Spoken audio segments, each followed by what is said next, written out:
Hey guys, welcome to my YouTube channel. In this video, I will tell you about how to assemble a team in Slack.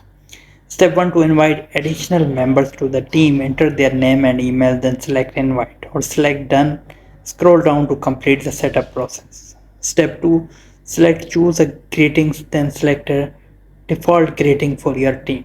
Step 3: edit the greeting if you want to, then select save.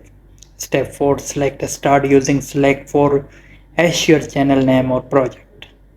Step 5: enter your first message, then select send.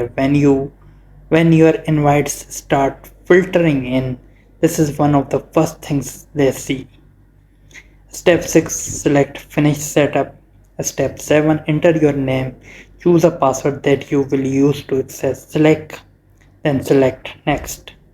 Step 8: change your workspace name or URL if you want, or just select finish if you are satisfied. Step 9: your Slack workspace is ready.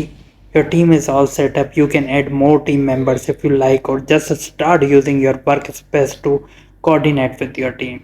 Hope this guide will help you. Please leave a like and subscribe this channel for more videos like this. Thank you.